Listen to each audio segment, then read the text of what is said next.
नमस्कार, आपका स्वागत है फिर से मेरे इस channel tarot and stars with Rohini में। हम अभी बात कर रहे हैं आपके फरवरी मंथ के बारे में और इस वीडियो में हम बात करेंगे कन्या राशि वालों के बारे में। जिनकी भी कन्या राशि है, मून साइन से या लग्न राशि से, दोनों ही इस वीडियो को देख सकते हैं और समझ सकते हैं कि फरवरी मंथ उनके लिए कैसा रहने वाला है। तो कन्या राशि वाले आप लोगों का स्वामी है बुध, मरकरी। मरकरी बुद्धि का प्लैनेट है। बुद्धि, एनालिसिस, कम्युनिकेशन, प्लानिंग, लॉजिक, ये सारी चीजों को रिप्रेजेंट करते हैं बुध देवता। फरवरी का मंथ आपके लिए डिसीजन हेवी मंथ रह सकता है। ये मंथ आपसे इमोशनल चीजों में नहीं बट प्रैक्टिकल चीजों में मैच्योरिटी डिमांड करने वाले हैं। तो सबसे पहले हम देख लेते हैं कि फरवरी में ग्रहों की पोजीशन, स्थिति क्या है आपके राशि में। शनि 7th हाउस में है, राहु 5th हाउस में, केतु की अगर बात करें तो वो 11th हाउस में है। सूर्य, बुध और शुक्र 6th हाउस से मूव करते हुए 7th हाउस में जाने वाले हैं। और चंद्र, मून जो इमोशनल हाउस को ट्रांजिट के थ्रू एक्टिवेट करेंगे। जो एस्पेक्ट्स या दृष्टियों की बात करें तो शनि की दृष्टि 9th, 1st और 4th हाउस पर है। राहु की 9th, 11th और 1st पे जो इम्पोर्टेंट है। केतु 3rd, 5th और 7th पे। इसका मतलब क्या है कि फरवरी माइंड, रिलेशनशिप और फ्यूचर प्लानिंग तीनों को एक साथ टेस्ट करने वाले हैं। तो देख लेते हैं हाउस वाइज डिटेल में। First house self, personality, health. आप खुद हो तो कन्या राशि वाले फरवरी में आप ओवर थिंकिंग मोड में रहने वाले हैं। खुद को ज्यादा एनालाइज करना, क्या मैं सही कर रहा हूं, कोई छोटी सी कोई गलती हो गई तो उस पर भी आपको कई बार ऐसा लग रहा है, गिल्ट फीलिंग आ सकती है। तो रीजन क्या है? शनि और राहु दोनों ही इस हाउस को देख रहे हैं, लेकिन ये अपने ऊपर डाउट करने का टाइम नहीं है, ये सेल्फ इम्प्रूवमेंट का टाइम है। जहां पर आप अपने आप को एनालाइज कर रहे हो तो वो एनालाइज करने के बाद आप अपने आप को इम्प्रूव कर सकते हो। आप अपने आप को क्रिटिसाइज करने की जगह अपने बारे में पॉजिटिव एस्पेक्ट्स को डेवलप कैसे किया जा सकता है, उन चीजों को सोचिए। क्रिटिसाइज करने के लिए वैसे भी हर कोई क्रिटिसाइज ही करता है, तो आप खुद अपने आप को क्यों क्रिटिसाइज कर रहे हो? और अगर क्रिटिसिज्म आपको लग रहा है अपने बारे में, तो बेटर है नेगेटिव बोलने की जगह उन चीजों को आप इम्प्रूव कर लो। सो एडवाइस सिंपल यही है, परफेक्शन के चक्कर में कि एवरीथिंग शुड बी परफेक्ट, मुझे जो काम कर रहा हूँ वो बिल्कुल सही होना चाहिए, अपनी एनर्जी को ड्रेन मत कीजिएगा, अपनी एनर्जी को खर्च मत कीजिएगा। चीजें स्टार्ट कीजिए, परफेक्ट वो अपने आप धीरे धीरे होती जाएंगी। सेकेंड हाउस पैसा, फैमिली और स्पीच का हाउस है। इस घर पर कोई डायरेक्ट प्लैनेट नहीं है, लेकिन कई प्लैनेट्स के एस्पेक्ट है। पैसा स्टेबल है, फैमिली रिस्पॉन्सिबिलिटीज बढ़ सकती हैं। कई बार आप हो सकता है बहुत ब्लंट बोल जाओ। ब्लंट बोलने की वजह से इमोशनल लोगों को कई बार डिस्कनेक्टेड फील हो सकते हो आप। सच बोलने के चक्कर में कहीं इस फेज में आप मत चले जाइएगा कि लोगों को इमोशनली हर्ट करना शुरू करो। इसलिए बोलने से पहले सोच लीजिए, सच कहना ज्यादा जरूरी है कि शांति को बनाए रखना ज्यादा जरूरी है। कई बार सच बोलना उतना हेल्पफुल नहीं होता है जितना चीजों को सिंपल वे में कह जाना। मतलब सच को झूठ ना बनाते हुए सिंपल वे में कह जाना ज्यादा इंपॉर्टेंट है, क्योंकि वहां पर शांति बनी रहेगी। थर्ड हाउस की बात करें तो ये करेज, कम्युनिकेशन और एफर्ट का हाउस है। यहाँ केतु की दृष्टि है। केतु की दृष्टि का मतलब सिंपल है, बोलो कम, काम ज्यादा करो। तो बोलना कम है और अपने रियल काम के ऊपर फोकस करना है। बोलने से यहाँ मतलब है, सबको बताने की जरूरत नहीं है कि आप क्या कर रहे हो या आप क्या करना चाहते हो, या किसी को पॉइंट आउट करना कि तुमने ये सही किया, ये गलत किया, जरूरी नहीं है। तो आप उन जो बोल रहा है उनको बोलने दो, आपको जरूरत नहीं है ज्यादा बोलने की। आप अपने काम में लगे रहो, काम करते जाओ। अपनी मेहनत आप साइलेंटली करो, किसी तीसरे व्यक्ति को जाकर नहीं बताना है कि मैं क्या कर रहा हूं या मुझे क्या करने का प्लान करना है। अगर आप राइटिंग, रिसर्च, डॉक्यूमेंटेशन या बैकएंड बैकएंड काम में हो, तो हो सकता है कई बार आपके ऊपर स्पॉटलाइट आ जाए, आप मेन बैकएंड से फ्रंट एंड में आ जाओ, तो ये आपको प्रिपरेशन का टाइम भी मिलेगा। इस स्पॉटलाइट में आने के लिए आपको अपनी तैयारी अच्छी रखनी पड़ेगी। कोई जरूरी नहीं हमेशा ही स्पॉटलाइट में रहो, कहीं एक आध बार आपके ऊपर स्पॉटलाइट आ सकती है। 4th हाउस की अगर बात करें तो मदर, आपका खुद का घर, मेंटल पीस, इन चीजों को दिखाते हैं। यहाँ पर शनि की दृष्टि है जो आपकी घर की रिस्पॉन्सिबिलिटी, मदर की हेल्थ का कंसर्न या प्रॉपर्टी रिलेटेड टेंशंस कुछ क्रिएट कर रहे हैं। तो मेंटल पीस हो सकता है आपकी थोड़ी सी डिस्टर्ब रहे। एडवाइस ये है कि अगर घर के मामले अगर कुछ ऐसे आते हैं तो वहां पर पेशेंस बना के रखना है, चीज़ों को आराम से हैंडल करना है। यहाँ पर कई जगह आपको इमोशनल डिस्टेंस बनाना ज़रूरी होगा कुछ ऐसे लोगों से, कुछ ऐसी चीज़ों से जो आपकी शांति को डिस्टर्ब कर रहे हैं, तो वो आप बहुत आराम से कर पाओगे। 5th हाउस आपकी इंटेलिजेंस, चिल्ड्रन, लव, ये सारी चीज़ें दिखाते हैं।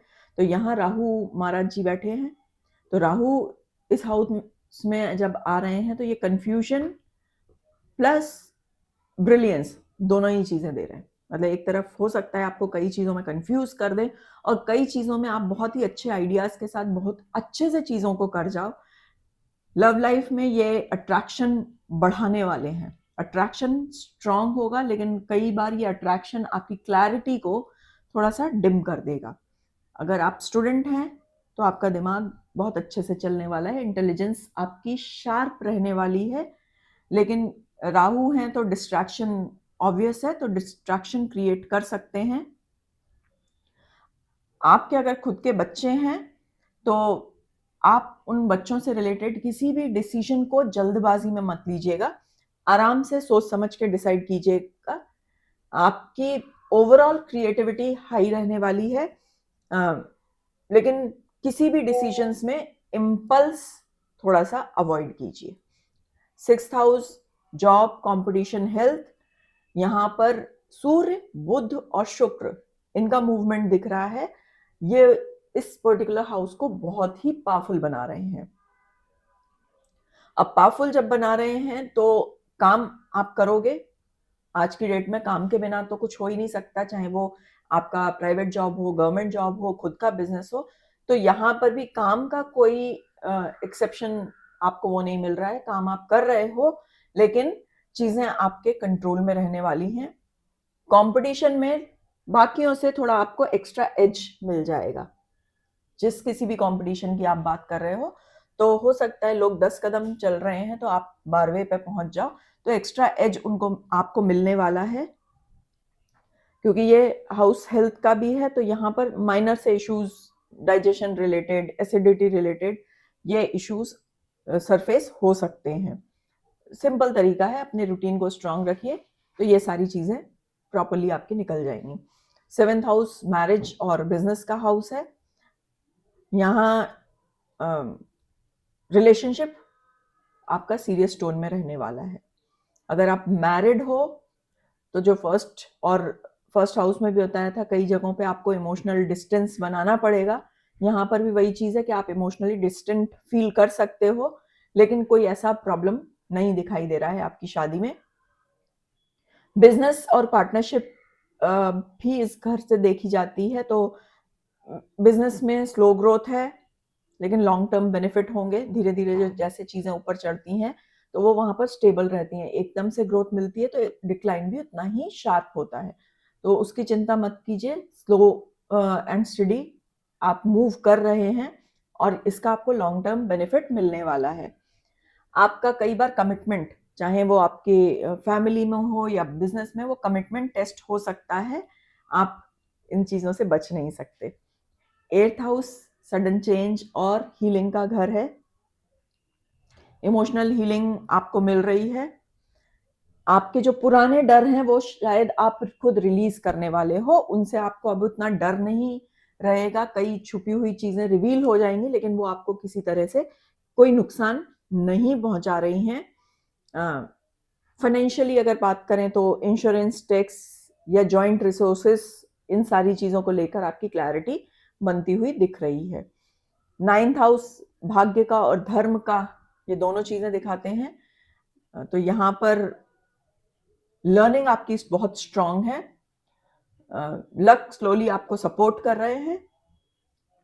आपके गुरु, फादर या कोई आपका बिलीफ सिस्टम है, उसको शायद आप दोबारा सोच के, समझ के और फिर अडॉप्ट करने की कोशिश करोगे। आपकी जो बुद्धि है, आपकी विजडम है, ये आपको इस मंथ में साथ देने वाली है। 10th हाउस करियर और आपके स्टेटस को दिखाते हैं, तो करियर में प्रेशर फील कर सकते हैं, रिस्पॉन्सिबिलिटी आपकी बढ़ सकती है, अकाउंटेबिलिटी आपकी बढ़ जाएगी।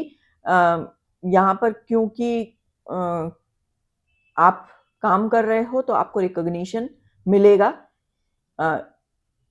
इस टाइम पर आप फ्यूचर के लिए प्रिपेयर हो रहे हो, तो यहाँ पर सिंपल कंसिस्टेंटली आपको काम करते रहना है। अगर आप बहुत ज़्यादा कंप्लेंट मोड में आ गए तो शायद प्रॉब्लम हो सकती है। हर चीज़ पे कंप्लेंट करना ज़रूरी नहीं है, लेकिन जो आप काम कर रहे हो उसको कंसिस्टेंटली आप करते रहो। 11th हाउस, आपको कुछ गेन हो सकते हैं। ये गेन कहीं ऐसी जगह से हो सकते हैं जो हो सकता है आपने कुछ पहले से इन्वेस्टमेंट या कुछ इस तरह की चीजें कर रखी हो, या कहीं आपने कुछ काम करा हुआ है तो उसका रिटर्न आपको मिल जाएगा। लेकिन जो रिटर्न आपको मिल रहा है वहां से सेटिस्फैक्शन आपको होती हुई थोड़ी सी कम दिख रही है।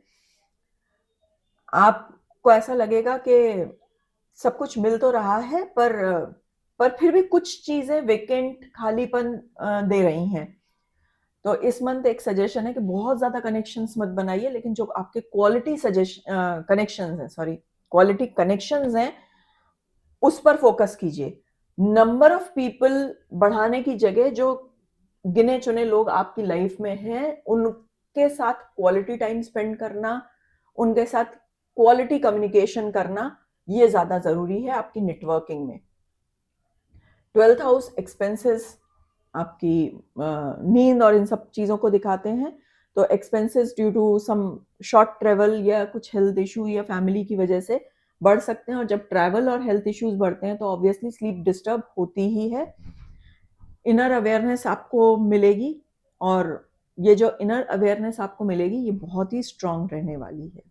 अब सिंपल रेमेडीज आप क्या कर सकते हो इस month to make this month more strong, या बहुत आराम से चीजें हो जाएं, उसके लिए बुद्ध का मंत्र कर सकते हो, या बुद्ध भगवान की, या बुद्ध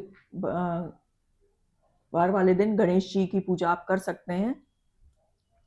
और यहाँ पर गणेश जी को हरी दूबा चढ़ा दीजिए, या हरी चीजों का दान कर सकते हैं। हरी चीजों में हरी मूंग, जो होल मूंग रहती है, वो चीज आप दान कर सकते हो, या वेजिटेबल्स का दान कर सकते हो। थोड़ा सा डिजिटल डिटॉक्स आप करिए, मतलब बहुत ज़्यादा पूरे टाइम मोबाइल पर या कंप्यूटर पे यूट्यूब, मूवीज, टीवी, इन सब से थोड़े एक टाइम फिक्स कर लीजिए पूरे दिन में, जब आप इन सब चीज़ों से थोड़ी सी दूरी बना कर रखें।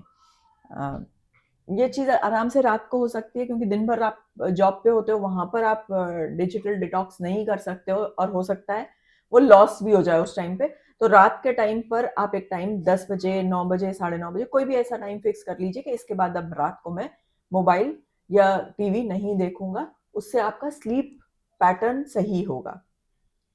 ओवर थिंकिंग से थोड़ा सा बचिए, ठीक है।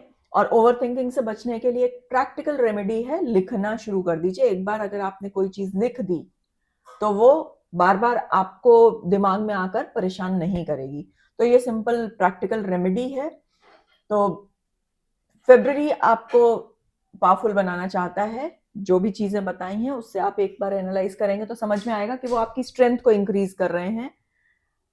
याद रखिए, जो अननेसेसरी है वो छूटता जाएगा, और जो जरूरी है वो आपके साथ रहने वाला है हमेशा के लिए। अगर इस वीडियो के साथ इस वीडियो में कही गई चीज़ों के साथ आप रिजोनेट करते हैं, आपको चीज़ें समझ में आती हैं, तो please do comment and like, share and subscribe. आपके जो कमेंट्स होंगे वो हमारे इस चैनल को एक तरह से अच्छा स्ट्रॉन्ग बनाने में हेल्प करेंगे। मुझे समझ में आएगा कि किस तरह से चीज़ों को और अच्छे से एक्सप्लेन किया जाए जिससे आप उससे कनेक्ट कर सकें। तो आपका फीडबैक इम्पॉर्टेंट है। मिलेंगे नेक्स्ट वीडियो में, तब तक stay balanced and stay aware